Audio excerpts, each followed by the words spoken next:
Indian സ്വാതന്ത്ര്യ ചരിത്രത്തിൽ ഇടം പിടിച്ച് കേരളത്തിലെ സബർമതി എന്നറിയപ്പെടുന്ന പാലക്കാട് അകത്തേത്തറയിലെ ശബരി ആശ്രമത്തിൽ നിർമ്മിച്ച ഗാന്ധി മ്യൂസിയം കെട്ടിടത്തിന്റെ ഉദ്ഘാടനം ജനുവരി 30 ഗാന്ധി രക്തസാക്ഷി ദിനത്തിൽ നടക്കുമെന്ന് ഭാരവാഹികൾ വാർത്താ സമ്മേളനത്തിൽ പറഞ്ഞു.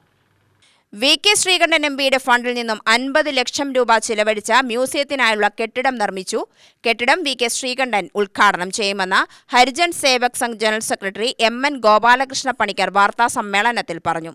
ഹരിജൻ സേവാ സംഘിൻ്റെ സംസ്ഥാന അഖിലേന്ത്യാ ഹരിജൻ സേവാ സംഘിൻ്റെ ഉപാധ്യക്ഷൻ ലക്ഷ്മികാന്ത് ഭായിയും അതുപോലെ തന്നെ മലമ്പുഴ MLA ശ്രീ എ. പ്രഭാകരനും അതുപോലെ ബ്ലോക്ക് പഞ്ചായത്ത് പ്രസിഡന്റ് ബിജോയും കേരള സംസ്ഥാന ഹരിജൻ സേവാ സംഘിൻ്റെ സംസ്ഥാന പ്രസിഡന്റ് ഡോക്ടർ N. ഗോപാലകൃഷ്ണൻ നായരും ഒക്കെ പങ്കെടുക്കുന്ന ഒരു പരിപാടിയാണ് ഞങ്ങൾ ആസൂത്രണം ചെയ്തിട്ടുള്ളത്.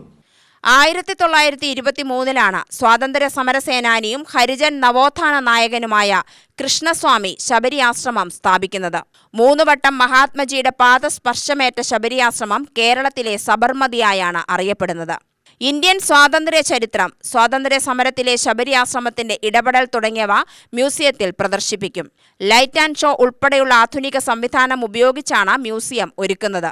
ഇതോടൊപ്പം തന്നെ സ്വാതന്ത്ര്യ സമര ചരിത്രത്തിലാദ്യമായി അറസ്റ്റ് വരിച്ച ബ്രാഹ്മണ സ്ത്രീയായ കൃഷ്ണസ്വാമി അയ്യരുടെ പത്നിയായ ഈശ്വരമ്മാളുടെ സ്മരണാർത്ഥം ആശ്രമത്തിൽ ലൈബ്രറിയും ഒരുക്കും. വൈക്കം സത്യാഗ്രഹം ഉൾപ്പെടെ നിരവധി സമരങ്ങളിൽ പങ്കാളിയായിരുന്ന ഈശ്വരമ്മാൾ സ്വാതന്ത്ര്യ സമര ചരിത്രത്തിൽ വിസ്മരിക്കപ്പെട്ടു. ഹരിജൻ സേവക് സംഘ് ഭാരവാഹികളായ doctor Jacob Vadakkumchery, KC Raju, T ദേവൻ എന്നിവരും വാർത്താ സമ്മേളനത്തിൽ പങ്കെടുത്തു.